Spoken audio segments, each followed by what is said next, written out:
A farmer helps a lost injured man. Hours later, police, lawyers and journalists arrive at his farm. What happened next will speechless everyone. Welcome to Knowledge Drops. The sun had just dipped below the horizon, painting the sky in hues of orange and purple over Ethan Carter's sprawling farm.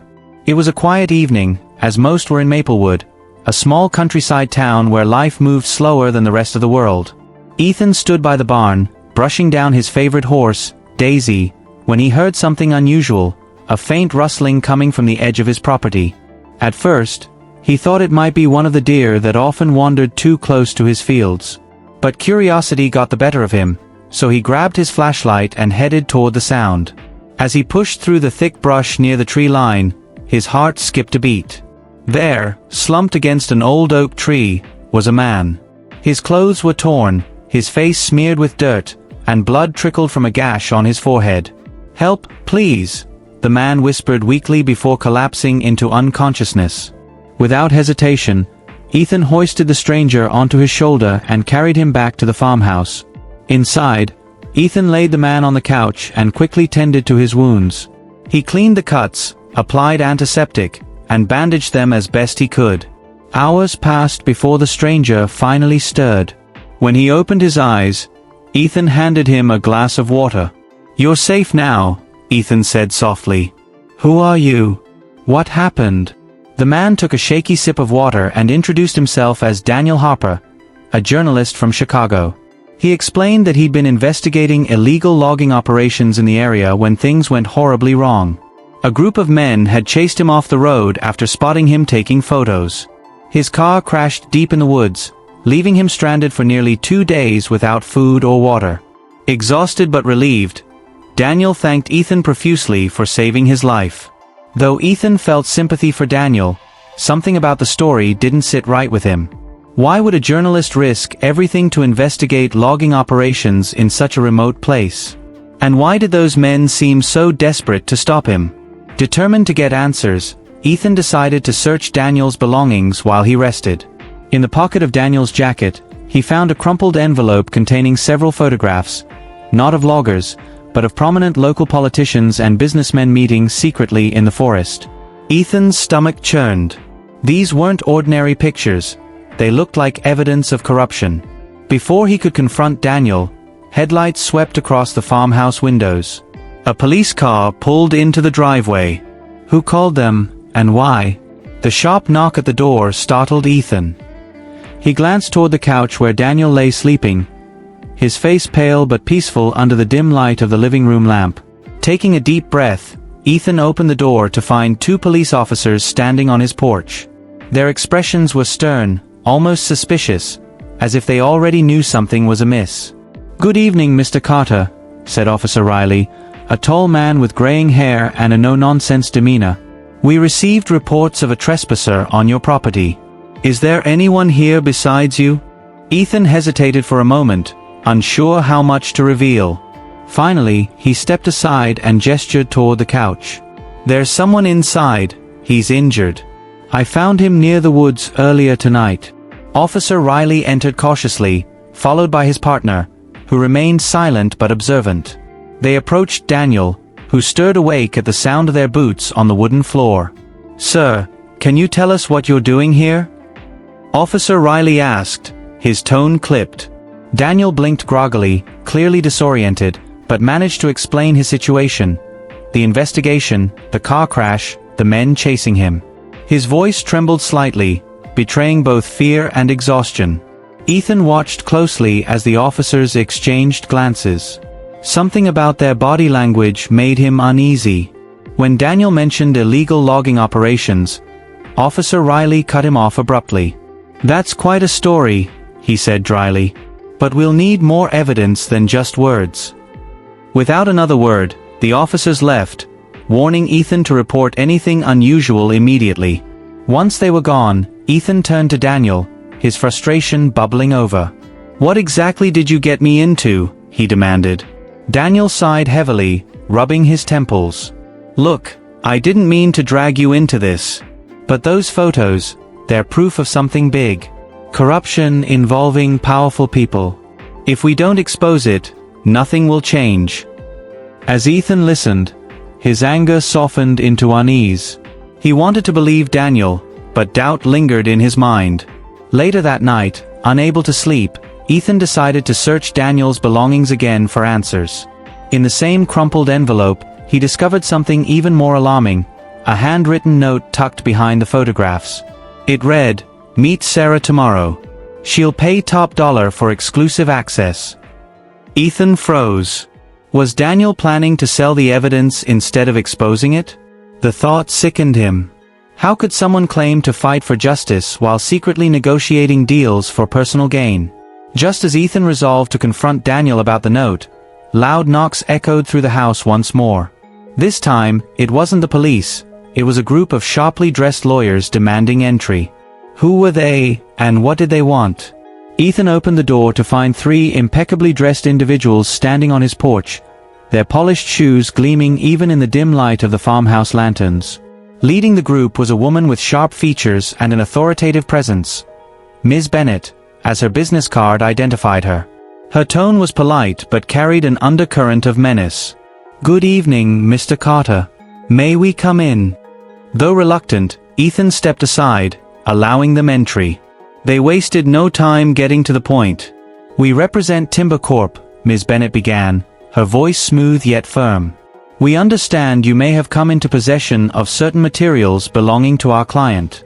We urge you to return them promptly to avoid any legal repercussions." Ethan's heart raced.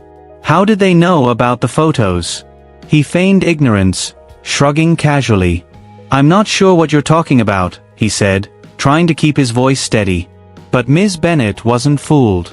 She leaned forward slightly, her piercing gaze locking onto his.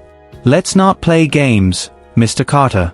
These are sensitive documents, and their unauthorized distribution could lead to serious consequences for everyone involved." Her words hung heavy in the air. Ethan glanced toward the couch where Daniel sat silently, watching the exchange with growing unease. For the first time, Ethan noticed sweat beading on Daniel's forehead. Clearly, the weight of the situation was sinking in for him too. After what felt like an eternity, the lawyers finally left, leaving behind a palpable sense of dread. As soon as the door closed, Ethan exploded. "You dragged me into this mess," he shouted at Daniel. "These aren't just random thugs, they're backed by millions. Do you have any idea what you've done?" Daniel raised his hands defensively, his voice trembling. "I know it's dangerous, but exposing them is the only way to stop them. If we stay quiet, they'll keep destroying lives, including yours." Despite his conviction, Ethan couldn't shake the feeling that Daniel was hiding something. Reluctantly, he agreed to let Daniel stay, for now, but only because turning him away felt wrong. Later that night, unable to sleep, Ethan decided to check the barn. Something about the lawyer's visit gnawed at him, and he wanted to ensure everything was secure. As he walked through the moonlit fields, he noticed fresh tire tracks leading toward the wooded area behind his property. Someone had been there recently, someone who didn't belong. Following the tracks cautiously, Ethan stumbled upon a small surveillance camera hidden among the trees. His blood ran cold. Who installed it, and how long had they been spying? More importantly, what would they do if they discovered he knew? The next morning, Ethan woke up exhausted, his mind still reeling from the discovery of the surveillance camera. As he stepped outside to feed the animals, he spotted a familiar truck pulling into the driveway. It was Clara Bennett, the local veterinarian who often visited his farm to check on the livestock. She climbed out of her vehicle, her warm smile a stark contrast to the tension that had consumed Ethan's life recently. "Hey, stranger," she greeted him, holding up a bag of supplies. "I heard some rumors about all the commotion around here. Thought I'd stop by and see if everything's okay." Her voice was gentle, filled with genuine concern. Ethan hesitated for a moment before nodding. "Yeah, things have been complicated lately." Clara stayed longer than usual that day, helping him tend to the animals and listening patiently as Ethan vented about the events of the past few days. He didn't reveal everything, how could he? But he shared enough to give her a sense of the chaos unfolding around him. To his surprise, Clara didn't judge or offer empty platitudes. Instead, she listened intently, her calm demeanor providing a much-needed anchor in the storm. Their conversations grew deeper over the hours, revealing shared values and dreams. Clara admired Ethan's courage in taking care of Daniel despite the risks, while Ethan found himself drawn to Clara's wisdom and kindness. For the first time in weeks, he felt a flicker of hope, not just for survival, but for happiness. But their budding connection took a dramatic turn later that afternoon when Clara accidentally stumbled upon Daniel's stash of incriminating documents. While fetching water from the kitchen, she noticed the envelope lying on the counter and opened it curiously. Her eyes widened as she flipped through the photos and notes. Shocked, she turned to Ethan. "What is this?" she demanded, her voice trembling. "Do you realize how dangerous this is?" Ethan sighed, running a hand through his hair. "It's complicated, Clara. These photos expose corruption involving powerful people. If we don't do something, nothing will change." Clara shook her head vehemently. "This isn't your fight, Ethan. Think of your future, your farm." Her voice softened as she added, "My brother works for Timber Corp. He warned me about this investigation. Please, destroy these documents before it's too late." Her words hit Ethan like a punch to the gut. Torn between loyalty to Clara and his growing sense of responsibility, he promised to think about it, but deep down, he knew walking away wouldn't be easy. That evening, as Ethan wrestled with Clara's plea, a cacophony of voices erupted outside. Peering through the window, he saw a news van parked at his gate, surrounded by reporters shouting questions about corruption and cover-ups. How had the story leaked? And what would happen now? The media frenzy descended upon Ethan's farm like a storm. Reporters swarmed the driveway, their cameras flashing and microphones thrust forward as they shouted questions about corruption, illegal logging, and the mysterious evidence linked to Timber Corp. Ethan stood frozen for a moment, overwhelmed by the chaos. He glanced at Daniel, who looked equally stunned but resolute. "We can't hide anymore," Daniel said firmly. "If we don't act now, they'll bury the truth, and us along with it." Though fear gnawed at Ethan, he nodded in agreement. Together, they decided to release the incriminating documents publicly.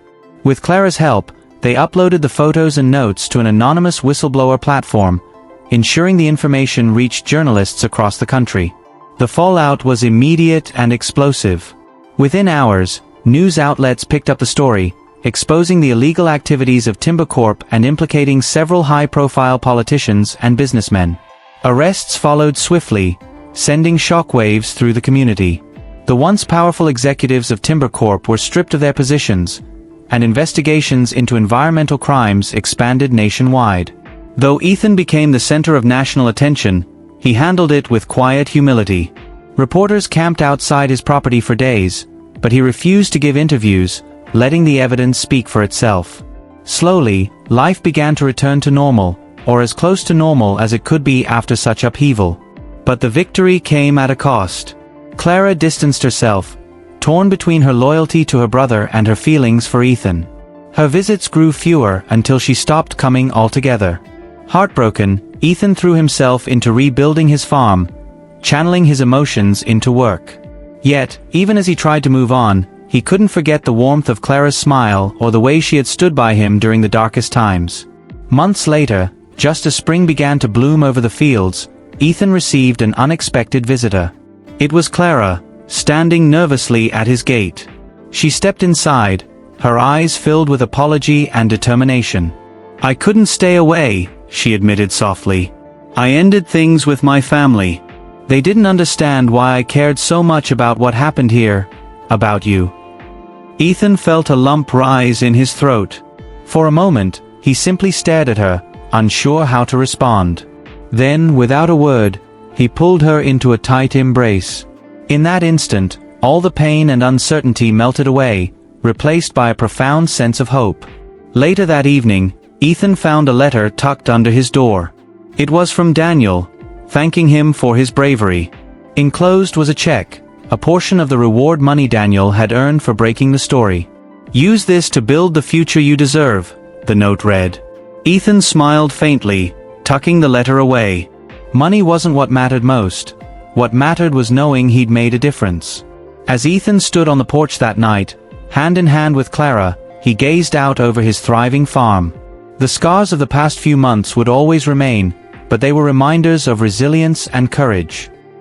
He thought back to the stranger who had stumbled onto his land, injured and desperate, and how one act of kindness had set everything in motion. Would karma always repay good deeds, or was this a rare exception? Ethan didn't have the answer, but as he looked at Clara and felt the cool breeze brush against his face, he realized it didn't matter. What mattered was choosing to do the right thing, no matter the cost.